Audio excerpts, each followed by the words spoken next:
ഇന്നത്തെ വീഡിയോയിൽ നമ്മൾ പറയാൻ പോകുന്നത് Adobe XDയിലെ ലൈബ്രറീസിനെ കുറിച്ചാണ്. അവിടെ ലെഫ്റ്റ് സൈഡിൽ നിങ്ങൾ ആ കാണുന്ന ഒരു ഐക്കണിൽ പ്രസ് ചെയ്യുമ്പോഴേക്കും ലൈബ്രറീസിൻ്റെ വിൻഡോ ഓപ്പൺ ആയി വരുന്നതാണ്. ഇവിടെ നിങ്ങൾക്ക് കളർ, ക്യാരക്ടർ സ്റ്റൈൽസ്, കമ്പോണൻസ് എന്ന് പറഞ്ഞ് സെക്ഷൻസ് കാണാം. അതിന് സൈഡിലായിട്ട് ഒരു ആരോയും കാണാം. ആ ഒരു ആരോ പ്രസ് ചെയ്യുമ്പോഴേക്കും അവിടെ ഒന്നും തന്നെയായിട്ട് ഉള്ളതായിട്ട് നിങ്ങൾക്ക് കാണുന്നതല്ല. അവിടെ എങ്ങനെ ഇൻഫർമേഷൻ ആഡ് ചെയ്യാമെന്ന് നമുക്ക് നോക്കാം.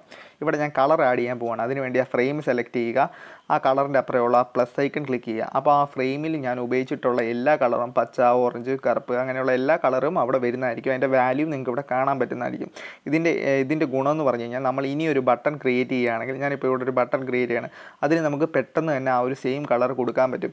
ഇപ്പോൾ ഞാൻ ആ പച്ച കൊടുത്തു. ഇനി എനിക്കത് മാറ്റി ഓറഞ്ച് കൊടുക്കണമെങ്കിൽ ആ ഓറഞ്ച് ഞാൻ ജസ്റ്റ് ഒന്ന് ടച്ച് ചെയ്താൽ മതി. ഇനി നിങ്ങൾക്ക് ഈ ഒരു ഓറഞ്ചിൻ്റെ വാല്യൂ ആ ഫ്രെയിമിൽ മാറ്റണം. ആ ഒരു എങ്കിൽ നിങ്ങൾ അവിടെ റൈറ്റ് ക്ലിക്ക് ചെയ്ത് എഡിറ്റിൻ്റെ ഓപ്ഷൻ ഉണ്ട്. ആ ഒരു എഡിറ്റിൻ്റെ ഓപ്ഷൻ കൊടുക്കുമ്പോൾ നമുക്ക് ഇഷ്ടമുള്ള കളർ കൊടുക്കാമെന്നാണ്.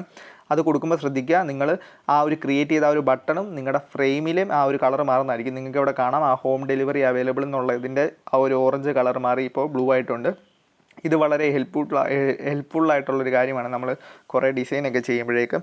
ഇനി എങ്ങനെയാണ് നമുക്ക് ഈ ഒരു ക്യാരക്ടർ സ്റ്റൈൽസ് ആഡ് ചെയ്യുന്ന നോക്കാം. അതും ഇതേ സെയിം മെത്തേഡ് തന്നെയാണ്. ആ ഒരു ഫ്രെയിം സെലക്ട് ചെയ്ത് ആ ഒരു പ്ലസ് ഐക്കൺ ക്ലിക്ക് ചെയ്യുമ്പോൾ നമ്മൾ ഉപയോഗിച്ചിട്ടുള്ള ഫോണ്ട് എല്ലാം അവിടെ വരുന്നതായിരിക്കും.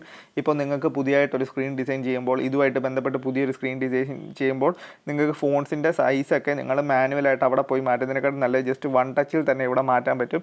അത് നിങ്ങൾക്ക് ടൈം കുറേ സേവ് ചെയ്യാൻ പറ്റും. ഇത് വളരെ ഉപകാരപ്രദമായിട്ടുള്ളൊരു മെത്തേഡാണ്. ഇതുപോലെ തന്നെ നിങ്ങൾക്ക് കമ്പോണൻസും ആഡ് ചെയ്യാൻ പറ്റുന്നതാണ്.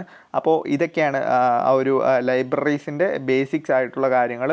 ഇത് നിങ്ങൾക്ക് തന്നെ കൂടുതലായിട്ട് എക്സ്പ്ലോർ ചെയ്യാവുന്നതാണ്. അപ്പോൾ എല്ലാവർക്കും ഈ ഒരു വീഡിയോ ഇഷ്ടമായി എന്ന് കരുതുകയാണ്. അടുത്തൊരു വീഡിയോ കാണുന്നവരെയും എല്ലാവർക്കും നന്ദി.